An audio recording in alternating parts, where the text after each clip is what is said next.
വീണ്ടും മുസ്ലിങ്ങൾക്കെതിരെ വെള്ളാപ്പള്ളി നടേശൻ. ഇത് അദ്ദേഹത്തിന്റെ ഒരു സ്ഥിരം പല്ലവിയായി മാറിക്കൊണ്ടിരിക്കുകയാണ്. മുസ്ലിം ലീഗ് എന്ന് പറയുന്നത് മുസ്ലിങ്ങൾക്ക് വേണ്ടി, അല്ലെങ്കിൽ മുസ്ലിം സംഘടനകൾ മുസ്ലിങ്ങൾക്ക് വേണ്ടി മാത്രമാണ് നിലകൊള്ളുന്നത്. എല്ലാവരും തന്നെ അതിനകത്തുള്ള സംഘടനയിലുള്ള ഓരോ വ്യക്തികളും മുസ്ലിങ്ങളാണ്, എന്നിട്ടും പറയുന്നു മതേതര സംഘടനയാണെന്ന്. ഇതിന്റെ ന്യായം എന്താണെന്നാണ് അദ്ദേഹത്തിന്റെ പുതിയ ചോദ്യം. മുസ്ലിങ്ങൾ എന്ന് പറയുന്നത് വർണ്ണക്കടലാസിൽ പൊതിഞ്ഞ സൈനൈഡ് പോലെയാണ്. ഇത്തരത്തിലുള്ള പരാമർശങ്ങൾ കൊണ്ട് ഇദ്ദേഹം എന്താണ് ഉദ്ദേശിക്കുന്നത്? ഇതിനു മുമ്പിട്ട് ഇത്തരത്തിലുള്ള പരാമർശങ്ങൾ ഞാൻ കേട്ടിട്ടുള്ളത് PC ജോർജിന്റെ ഭാഗത്തു നിന്നായിരുന്നു. അത് PC ജോർജിന്റെ ഒരു കാലഘട്ടത്തിന് ശേഷം, അതായത് കോൺഗ്രസിൽ നിന്നൊക്കെ വിട്ട് അദ്ദേഹം BJP യിൽ പോയപ്പോൾ അദ്ദേഹത്തിന്റെ വായിൽ നിന്നും വരുന്ന ഭാഷ ഇത്തരത്തിലായിരുന്നു. നമുക്ക് കേൾക്കുമ്പോൾ തന്നെ മനസ്സിലാവും ആർക്കോ വേണ്ടിയിട്ട് അദ്ദേഹം പറയുന്നു എന്നൊരു തോന്നൽ. അത് BJP യിലേക്ക് പോകുന്നു, BJP ക്ക് വേണ്ടിയിട്ട് അദ്ദേഹം ഇതെല്ലാം പറയുന്നു എന്നൊരു തോന്നൽ നമുക്കുണ്ടായിരുന്നു. പക്ഷെ ഇപ്പൊ നമുക്ക് നോക്കിക്കഴിഞ്ഞാൽ കാണാൻ കഴിയുന്നത് വെള്ളാപ്പള്ളി നടേശനാണ്. വെള്ളാപ്പള്ളി നടേശൻ BJP യിലല്ല, CPM ലാണ് ചേർന്ന് നിൽക്കുന്നത്. അല്ല, വെള്ളാപ്പള്ളി നടേശന്റെ ഒരു കാര്യം എടുത്തു നോക്കിക്കഴിഞ്ഞാൽ അദ്ദേഹം SNDP യുടെ ചെയർമാനാണ്, അല്ലെ? SNDP യുടെ നേതാവാണ്. ഇപ്പൊ വെള്ളാപ്പള്ളി നടേശൻ അദ്ദേഹം എടുത്തു നോക്കിക്കഴിഞ്ഞാൽ അദ്ദേഹം SNDP യുടെ നേതാവാണ്. കേരളത്തിൽ നിന്നുള്ള മത നേതാക്കന്മാരിൽ ഏറ്റവും വലിയൊരു നേതാവ് എന്ന് പറയുന്നത് വെള്ളാപ്പള്ളി നടേശനാണ്. അപ്പം അദ്ദേഹം പറയുന്ന ഭാഷ നമ്മൾ നോക്കിക്കഴിഞ്ഞാൽ ഇന്നോ ഇന്നലെയോ തുടങ്ങിയതല്ല. എനിക്കൊന്ന് നിലമ്പൂർ തെരഞ്ഞെടുപ്പിന് മുമ്പിട്ട് തുടങ്ങിയാണ്. മലപ്പുറത്തെ പറ്റി അദ്ദേഹം നടത്തുന്ന ഭാഷയാണെങ്കിലും അതിൽ മുസ്ലിങ്ങളെ ആക്ഷേപിച്ചുകൊണ്ട് അദ്ദേഹം നടത്തുന്ന പ്രസ്താവനയാണെങ്കിലും ഇത്തരത്തിൽ വർഗീയ പ്രസ്താവനകൾ നടത്തിയിട്ട് ഒരംശം പോലും അദ്ദേഹത്തിനെതിരെ ഒന്ന് ആക്ഷൻ എടുക്കാൻ, ഒരു പരാതി കൊടുക്കാൻ ഇവിടെ ആരെങ്കിലും ഉണ്ടായിരുന്നു? അതിന് പ്രധാന കാരണം എന്ന് പറയുന്നത് ഈ ഒരു വെള്ളാപ്പള്ളി നടത്തിയ മലപ്പുറം പ്രസ്താവന, അല്ലെങ്കിൽ മലപ്പുറം എന്ന് പറയുന്നത് ഒരു മുസ്ലിം രാഷ്ട്രമായി മാറുമെന്നുള്ള പ്രസ്താവന, അല്ലെങ്കിൽ മലപ്പുറത്തെ കുറിച്ച് മുസ്ലിങ്ങളെ മാത്രം ചേർത്ത് വെച്ചുകൊണ്ട് പറഞ്ഞ പ്രസ്താവന വെള്ളാപ്പള്ളിയേക്കാൾ മുൻപ് പറഞ്ഞത് നമ്മുടെ മുഖ്യമന്ത്രി പിണറായി വിജയനാണ്. ഒന്ന് ആലോചിച്ച് നോക്കൂ, മുഖ്യമന്ത്രി പിണറായി വിജയൻ തന്നെ സ്വന്തം സംസ്ഥാനത്തിന്റെ ഒരു ജില്ലയെ കുറിച്ച് ഇത്രയും മോശമായ രീതിയിൽ, ഇത്രയും വർഗീയമായ പരാമർശം നടത്തുമ്പോൾ മറ്റാര് പരാമർശം നടത്തിയാലും എങ്ങനെയാണ് കേസെടുക്കാൻ, അല്ലെങ്കിൽ എങ്ങനെയാണ് അതിനെതിരെ ഒരു നീക്കം നടത്താൻ സാധിക്കുന്നത്? അല്ല, ഇവിടെ നമ്മൾ നോക്കിക്കഴിഞ്ഞാല് ഇപ്പം BJP യുടെ വളർച്ച നമ്മൾ കാണാതെ പോകരുത്. BJP എന്തുകൊണ്ടാണ് വളരുന്നത്? BJP വളരണമെങ്കിൽ ഇപ്പുറത്ത് ഇപ്പം മതരാഷ്ട്രീയമാണ് അവര് കൈക്കൊണ്ടുപോകുന്നത്. ഹിന്ദുത്വ രാഷ്ട്രീയമാണ് BJP യുടെ അജണ്ട. അപ്പം ഹിന്ദുത്വ രാഷ്ട്രം മുന്നോട്ട് കൊണ്ടുപോകണമെങ്കിൽ അപ്പുറത്ത് മുസ്ലിം രാഷ്ട്രീയമോ അല്ലെങ്കിൽ ക്രൈസ്തവ രാഷ്ട്രീയമോ വേണം. അതായത് മതമാണ് ഇതിന്റെ എല്ലാം മെയിൻ. അപ്പം ഒരു മത രാഷ്ട്രത്തിന് അല്ലെങ്കിൽ ഒരു മത പാർട്ടിക്ക് മുകളിലേക്ക് പോകണമെങ്കിൽ അപ്പുറത്ത് പ്രതിരോധിക്കാൻ വേണ്ടി മറ്റൊരു മത പാർട്ടി വേണം. അപ്പൊ STP ഒക്കെ ആണെങ്കിൽ STPയുടെ വളർച്ച എന്തുകൊണ്ടാണ് വരുന്നത്? തീവ്രമായിട്ടുള്ള മുസ്ലിം ആശയങ്ങളാണ് STP ഒക്കെ മുന്നോട്ട് കൊണ്ടുപോകുന്നത്. അപ്പൊ RSSനെ മുന്നോട്ട് കൊണ്ടുപോകുന്നതാണ് എന്താണ്, അല്ലെങ്കിൽ BJP മുന്നോട്ട് കൊണ്ടുപോകുന്ന എന്താണ്? തീവ്രമായിട്ടുള്ള ഹിന്ദുത്വ രാഷ്ട്രീയമാണ്. അപ്പം ഏത് രാഷ്ട്രീയമാണെങ്കിലും തീവ്രമായി, ഏത് മതമാണെങ്കിലും അതിന്റെ ആശയങ്ങൾ തീവ്രമായി കഴിഞ്ഞാൽ അത് തീവ്രവാദ രാഷ്ട്രീയം പോലെ തന്നെയാണ്. അതുകൊണ്ടാണ് കേരളത്തിൽ അങ്ങോട്ടും ഇങ്ങോട്ടും കൊലവിളിയും എല്ലാം നടക്കുന്നത്. ഇതിനെല്ലാം കൃത്യമായിട്ട് ഇവിടുത്തെ മത നേതാക്കന്മാർക്ക് പങ്കുണ്ട്. മത നേതാക്കന്മാർക്ക് പങ്കെന്ന് പറയുമ്പോൾ ഇപ്പോ ഈ മത നേതാക്കന്മാരുടെ പങ്കിനെ കുറിച്ച് തന്നെയാണ് ഞാൻ പറയുന്നത് വെള്ളാപ്പള്ളി നടേശന്റെ കാര്യം.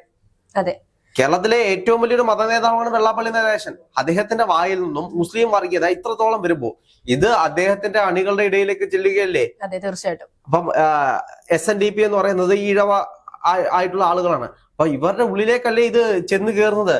മുസ്ലിങ്ങളെല്ലാം അത്രത്തോളം മോശം ചെന്ന ആളുകളാണ്, സൈനൈഡ് പോലെ വിഷങ്ങളാണ് ഇവിടുത്തെ മുസ്ലിങ്ങൾ എന്നെല്ലാം അദ്ദേഹം പറഞ്ഞു കഴിഞ്ഞാല് അത് ഇവിടുത്തെ സാധാരണപ്പെട്ട മനുഷ്യരുടെ ഇടയിലേക്കല്ലേ ചെല്ലുന്നത്? അവിടുത്തെ SNDPയുടെ അംഗങ്ങളുടെ ഇടയിലേക്കല്ലേ ഇത് ചെല്ലുന്നത്? ആദ്യമേ വാർത്തയെടുത്ത് നോക്കുന്നത് ഇവർ തന്നെയായിരിക്കും. അപ്പം ഇവരുടെ ഉള്ളിലേക്ക് ഇത്തരത്തിൽ മതവികാരം സ്പ്രെഡ് ചെയ്ത് ഇവിടെ ഒരു സംഘർഷം ഉണ്ടാക്കാനല്ലേ യഥാർത്ഥത്തിൽ വെള്ളാപ്പള്ളി നടേശൻ ശ്രമിക്കുന്നത്? തീർച്ചയായിട്ടും ഇദ്ദേഹം ഒരു സംഘർഷം ഉണ്ടാക്കാൻ ശ്രമിക്കുന്നതിനേക്കാൾ ഉപരി ഇദ്ദേഹത്തെ ചുക്കാൻ പിടിക്കുന്നത്, അല്ലെങ്കിൽ ഇദ്ദേഹത്തിന്റെ ഈ ഒരു പ്രസ്താവനയ്ക്ക് എല്ലാ സപ്പോർട്ടും കൊടുത്തു നിൽക്കുന്നത് നമ്മുടെ സർക്കാർ തന്നെ, അല്ലെങ്കിൽ സംസ്ഥാനത്തെ ഭരിക്കുന്ന സർക്കാർ തന്നെയാണ്.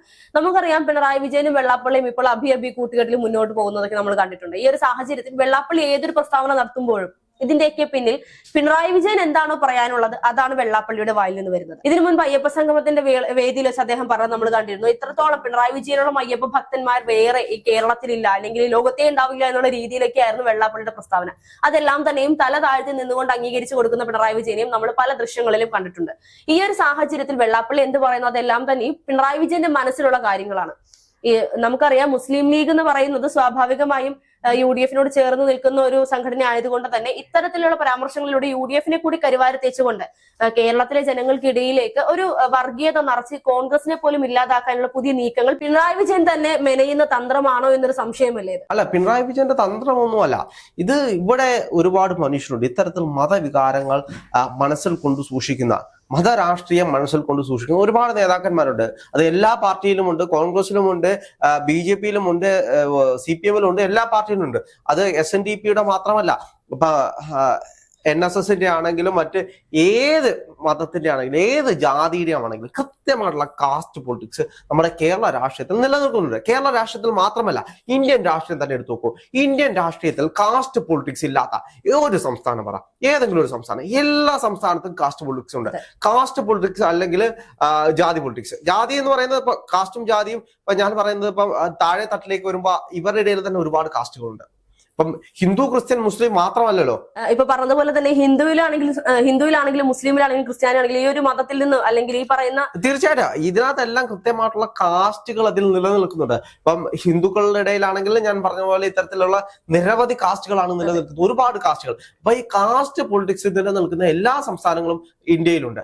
അപ്പൊ ഇത്തരത്തിൽ മതവികാരത്തെ വ്രണപ്പെടുത്തിക്കൊണ്ട് മാത്രമേ ഇവർക്ക് മുന്നോട്ട് പോകാൻ കഴിയുള്ളൂ. അത് തന്നെയാണ് STP ആണെങ്കിലും ഇപ്പുറത്ത് RSS ആണെങ്കിലും ഇവരുടെ എല്ലാം അജണ്ട എന്ന് പറയുന്നത് ഇത് ഉന്നയിച്ചുകൊണ്ടാണ്. ഇപ്പൊ STP വളരുന്നത് എന്തുകൊണ്ടാണ്? ഇപ്പുറത്ത് തീവ്ര ഹിന്ദുത്വ നിലപാടുള്ള ആളുകൾ വളരുമ്പോൾ, മുസ്ലിം സംഘടന ഇത്രത്തോളം ആക്ഷേപിക്കുമ്പോൾ ഇപ്പുറത്തുള്ള ആളുകൾക്ക് മതവികാരം കൂടും. അതെ, അപ്പൊ മതതീവ്രത കൂടും. ഇപ്പുറത്ത് മുസ്ലിം മതത്തെ കുറിച്ചുള്ള വലിയ രീതിയിലുള്ള തീവ്രത കൂടുന്ന സമയത്ത് ഇപ്പുറത്തുള്ള ആളുകൾക്ക് അത് അപകടകരമാണ്, നമ്മുടെ സമൂഹത്തിന് ദോഷമാണ് എന്ന് ആളുകളെ പറഞ്ഞ് ഈ സ്പ്രെഡ് ഉണ്ടാക്കി വർഗീയ കലാപങ്ങൾ സൃഷ്ടിക്കലാണ് ഇവരുടെ ഏറ്റവും വലിയ പണി. ഈ വർഗീയ കലാപങ്ങളിലൂടെ മാത്രമേ ഹിന്ദു, മുസ്ലിം, ക്രിസ്ത്യൻ ഇത്തരത്തിൽ വേർതിരിഞ്ഞ് വോട്ട് ബാങ്കുകളായിട്ട് മാറ്റാൻ കഴിയുള്ളൂ. വോട്ട് ബാങ്കുകളെ ലക്ഷ്യം വെച്ചുകൊണ്ട് മാത്രമാണ് ഇവിടെ മത നേതാക്കന്മാർ പ്രവർത്തിച്ചുകൊണ്ടിരിക്കുന്നത്. അത് ഇവിടെ മാത്രമല്ല, ലോകത്തെമ്പാടും നോക്കിക്കഴിഞ്ഞാല് ഈ മത നേതാക്കന്മാരാണ് രാഷ്ട്രീയത്തെ, പൊളിറ്റിക്സിനെ, ജനങ്ങളെ ഇവിടെ ഭരിച്ചുകൊണ്ടിരിക്കുന്നത്. ഈ മത നേതാക്കന്മാർക്ക് കൃത്യമായിട്ടുള്ള അജണ്ടകളുണ്ട്, ആര് ഭരിക്കണം ആര് ഭരിക്കണ്ട എന്ന്. അപ്പൊ ഈ മത നേതാക്കന്മാർ തമ്മിലെല്ലാം കൃത്യമായിട്ടുള്ള അഡ്ജസ്റ്റ്മെന്റ് ഉണ്ട്. അപ്പൊ ഈ മത നേതാക്കന്മാർക്ക് നിലനിൽക്കണമെങ്കിൽ ഇവിടെ വർഗീയത വേണം. വർഗീയത വേണമെങ്കിൽ താഴെ തട്ടുള്ള ആളുകളിലേക്ക് ഈ വർഗീയത കുത്തി നിറച്ചു കൊണ്ടുവരണം. പക്ഷെ മുകളിലേക്ക് ചെല്ലുമ്പോഴോ ഈ നേതാക്കന്മാർ തമ്മിൽ ഒന്നിച്ചിരുന്ന് ചായ കുടിക്കുകയും ഒന്നിച്ചിരുന്ന് ഭക്ഷണം കഴിക്കുന്നത് നമുക്ക് കാണാൻ കഴിയും. അത്തരത്തിൽ ഈ താഴെ തട്ടിലേക്ക് ചെല്ലുമ്പോഴോ പരസ്പരം അങ്ങോട്ടും ഇങ്ങോട്ടും വെടിവെച്ചും അങ്ങോട്ടും ഇങ്ങോട്ടും തല്ലി ചാവുന്നത് നമുക്ക് കാണാൻ കഴിയും. അപ്പം ഇത്തരത്തിലുള്ള വർഗീയ പ്രസ്താവനകൾ നടത്തുന്ന ഏത് മത നേതാവിനെ ആണെങ്കിലും കൃത്യമായുള്ള നിയമ നടപടികൾ സ്വീകരിക്കാൻ സർക്കാർ തയ്യാറാകണമെന്നേ. പിണറായി വിജയൻ നെഞ്ചും വിരിച്ച് പറയണം, ഇനി നീ ഇത്തരത്തിലുള്ള വർഗീയത പറഞ്ഞു കഴിഞ്ഞാൽ നിന്നെ ജയിലിലിടും. ആ ഒരു ഭയം ഉണ്ടായിക്കഴിഞ്ഞാൽ ഇവിടെ ആരും വർഗീയത പറയാൻ നിൽക്കത്തില്ല. ഇതെങ്ങനെയാണ്? രണ്ടുപേരും തോളിൽ കൈയിട്ടിട്ട് നീ പറഞ്ഞോ, വർഗീയത പറഞ്ഞോ, നിനക്ക് വോട്ട് കിട്ടും, നിന്റെ വോട്ട് എന്റെ കൂട്ടത്തിലുള്ള എല്ലാ അണികളുടെയും വോട്ട് നിനക്ക് തന്നെ ഞാൻ ഒപ്പിച്ചത് എന്ന് പറഞ്ഞുകൊണ്ട് ഇങ്ങനെയാണ് ഇവിടെ വർഗീയത വളർത്തുന്നത്. ഇതാണ് ഇവിടുത്തെ വർഗീയതയുടെ അടിസ്ഥാനം എന്ന് പറയുന്നത്.